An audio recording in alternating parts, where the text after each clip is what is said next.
Hoje eu vou falar com você sobre algo que está acontecendo debaixo dos nossos narizes, mas que muitos não estão percebendo, que é o avanço mundial das CBDCs, as moedas digitais de Banco Central, e como que os países, mais especificamente para o vídeo de hoje, a Europa, tem mentido sobre essas moedas digitais e sobre a suposta preocupação que eles têm com garantir a privacidade das transações, um maior anonimato entre aqueles que lidam com CBDC. Essa suposta preocupação das autoridades não passa de uma mentira para eles tentarem vencer a resistência de parte da população que tem se oposto a esse projeto porque entendem o potencial destrutivo deles.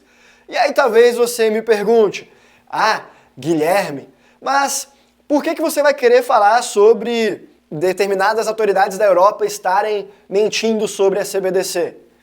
Bem, se você não sabe, as moedas digitais de bancos centrais, elas têm um potencial destrutivo para as liberdades individuais, não apenas dos europeus, como do mundo inteiro, dos brasileiros também, porque o Brasil adora usar como inspiração aquilo que outros países fazem de pior. E o continente europeu está entre uma das principais fontes de inspiração das autoridades brasileiras para isso. Diga-se de passagem, aqui no Brasil a gente já tem em andamento o Drex também, que é a moeda digital do nosso Banco Central, que já está avançado e provavelmente vai entrar em vigência aí, se não em 2025, em 2026, exceto se algo mudar nessa trajetória. E o grande problema dessa moeda é a centralização de poder que ela dá para as autoridades, para o Banco Central, porque com ela eles podem não apenas saber tudo que você fez de transações financeiras de forma instantânea, como também, eventualmente, colocar limitações de consumo para você. Dizer o que você pode gastar, quanto que você pode gastar em determinadas coisas e mesmo onde, delimitar um raio para você consumir tão somente naquela região. Nós já vimos pessoas de alto escalão de um dos principais bancos brasileiros falando em uma entrevista sobre isso como se fosse algo positivo. O contexto, ele até parecia estar preocupado, que era, poxa, o brasileiro está gastando dinheiro de Bolsa Família com pão e circo demais, com apostas. Então, isso aí tem que ser evitado.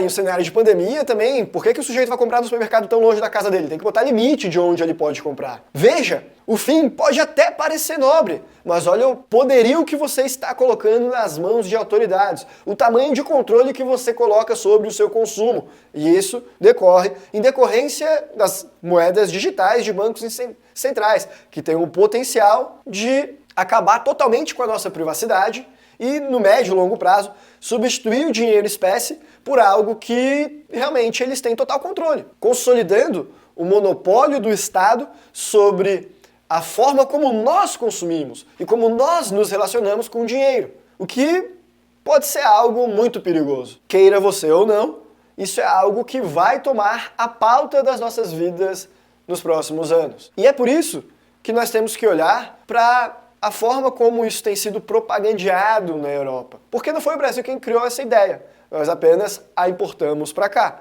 E o que eles têm propagandeado por lá, certamente vai ser utilizado por aqui também. É bem verdade que a Europa e o Brasil também já têm tido, por parte da população, uma maior resistência e ceticismo em relação a essas moedas digitais, quando comparado com outros países, tal qual os Estados Unidos, por exemplo. Aliás, um dos grandes aprendizados que eu tive nesses anos à frente da capital global foi com a mudança de percepção da sociedade. Há alguns anos atrás, o brasileiro achava que era livre só porque ele era mais livre do que países como Venezuela e Cuba, por exemplo.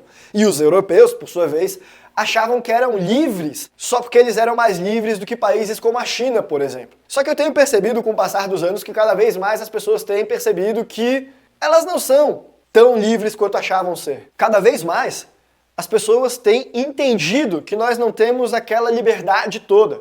Sim, nós ainda somos mais livres, melhores do que países como China, como Venezuela. Mas nós somos piores nesse sentido do que nós éramos em relação a nós mesmos há alguns anos atrás. E lentamente, nós estamos todos indo naquela mesma direção, qual seja a direção de menor liberdade, do fim das nossas privacidades, a direção do aumento do controle estatal sobre as nossas vidas, sobre os indivíduos. E isso está cada vez mais visível, ainda mais agora, com essas moedas digitais de bancos centrais de países ocidentais. E foi nesse contexto que eu me reparei com um artigo do Finn Bold que diz: membros do Parlamento Europeu têm preocupações sobre a privacidade do CBDC. E é aqui que realmente começa a ganhar corpo essa questão. Christine Lagarde é um nome na Europa de uma burocrata que segue defendendo ferozmente esse projeto de euro digital na tentativa de minimizar as preocupações que as pessoas têm em relação à privacidade dessas moedas digitais. Como se isso fosse um problema de menor importância. Recentemente ela acabou reconhecendo, eu vi nesse artigo, que as moedas digitais não serão tão anônimas assim, como acontece com o papel moeda, por exemplo. E sabe por que isso é importante? Porque atualmente, no Brasil, as autoridades têm falado que ainda não implementaram o Drex, porque hoje o maior desafio para tal implementação é a questão da privacidade, que eles ainda não viram como contornar isso daí. Só que lá na Europa, nós já vimos uma sutil mudança no discurso, uma mudança de agora nós não fingimos mais que temos essa preocupação, mas já começam a botar na cabeça das pessoas de que, olha, vai ser isso aí mesmo, já comecem a aceitar. Se a gente olhar para o que acontece com os países de cultura germânica lá na Europa, geralmente são aqueles que tendem a querer mais a preservação das liberdades. A Alemanha, por exemplo, foi um dos países que mais defendeu ali que fossem mantidas grandes notas de dinheiro em espécie ali quando começou a movimentação para acabar com elas, para acabar com a nota de 500 euros, por exemplo, porque eles queriam com essas notas que as pessoas continuassem tendo as liberdades de armazenar dinheiro com elas. Essas notas foram eliminadas sob o pretexto de combater o terrorismo e o crime organizado. Curiosamente, não combateram nada disso, muitas outras medidas que poderiam ter sido mais eficazes para tais combates não foram tomadas. O fim das notas de 500 euros foi adotado, o que afetou diretamente a capacidade de você armazenar e utilizar dinheiro em espécie na Europa, ou seja, a Alemanha foi vencida nisso daí, mas criou resistência. Mas isso é outra conversa. O ponto é que essas mudanças não foram implementadas de uma hora para outra. Elas foram, primeiro, sugeridas, depois houve uma pequena provocação, esperou o pessoal ficar indignado, esperou passar a indignação das pessoas, e aí sim, vai lá e faz a mudança. Vai lá e acaba com a nota de 500 euros. Do mesmo modo, nós estamos vendo aqui o começo de uma mudança na narrativa, tentando suavizar o fato de que, na prática, a nossa privacidade vai ser comprometida. Primeiro, eles tinham a preocupação de mantê-la. Agora, nem tanto. Agora, bom, vamos reconhecer de que não vai ter. E daqui a pouco é isso aí, eles implementam e azar o seu. Do mesmo modo que alguns países se opuseram quando eles quiseram acabar com a nota de 500 euros, na medida em que burocratas a favor da CBDC, como Christine Lagarde, começam a mudar esse discurso, alguns membros do Parlamento Europeu também começam a se opor a essas ideias. Na Alemanha, o deputado Gunnar Beck tem expressado sérias preocupações com as CBDCs. Beck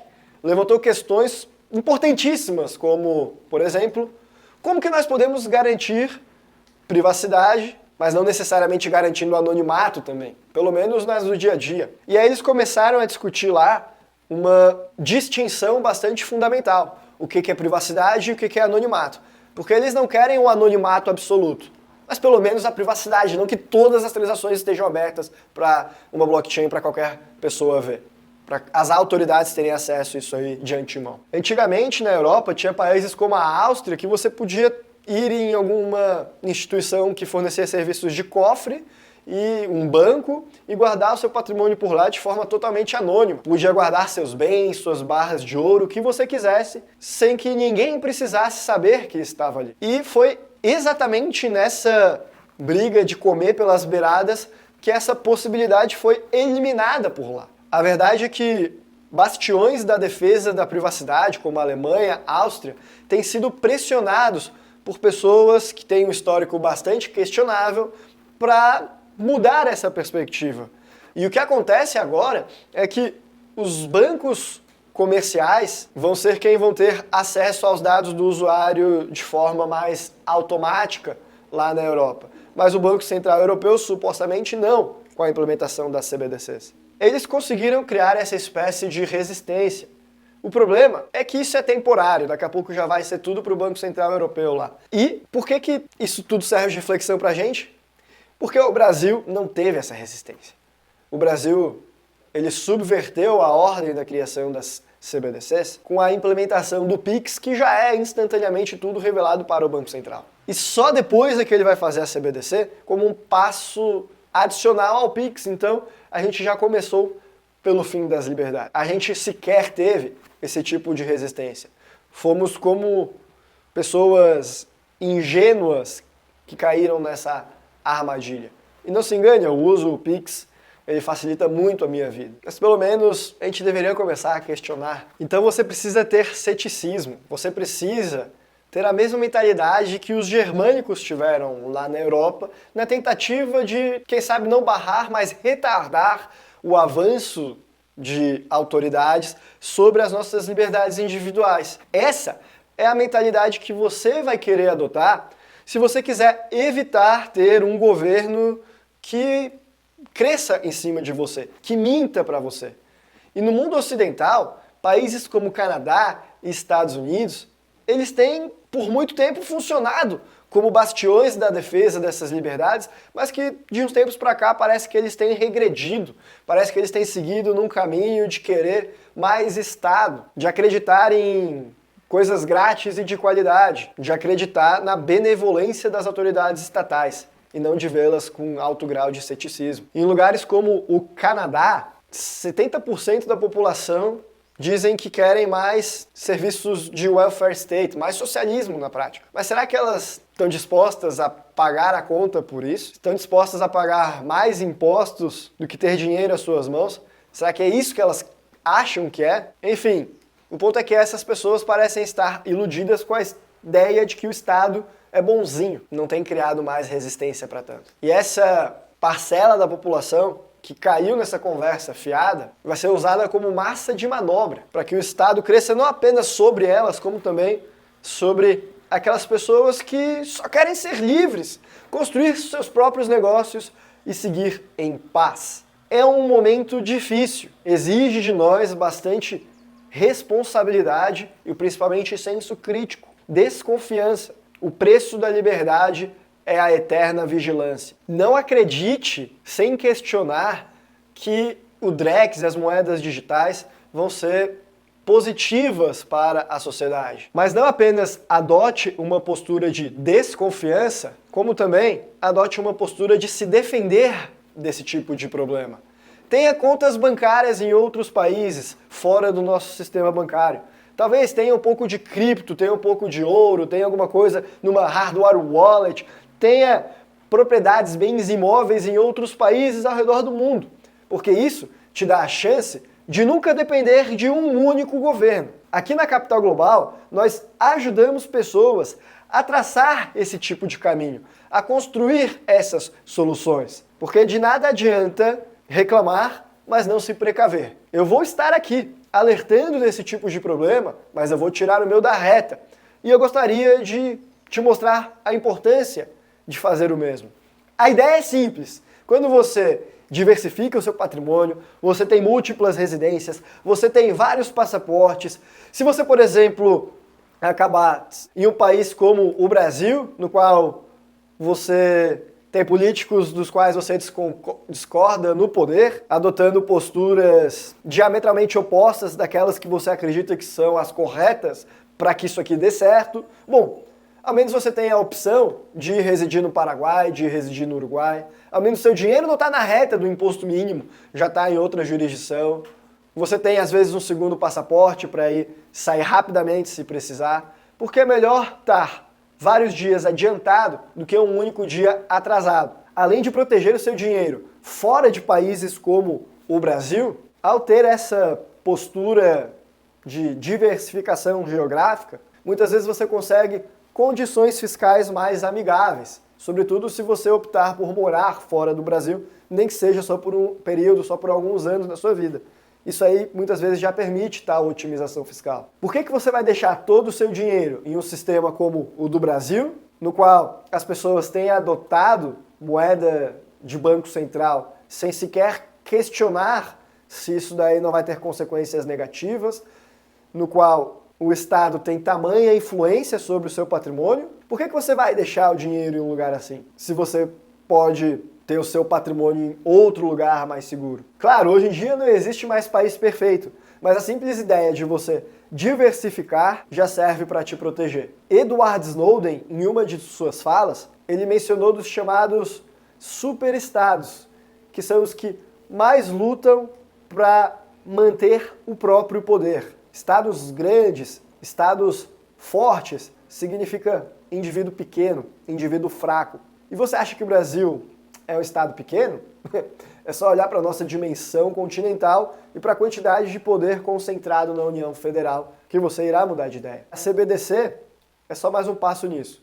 No início ela te oferece vantagens, transações rápidas, e aí quando não houver mais volta, eles entram com o restante, com o grosso. Por outro lado, países menores, muitas vezes, adotam uma postura diametralmente oposta. Eles enxergam oportunidades em ser mais livres, em proporcionar um ambiente no qual as pessoas chegam lá para ter menos impostos, para não ter burocracia para abrir empresa.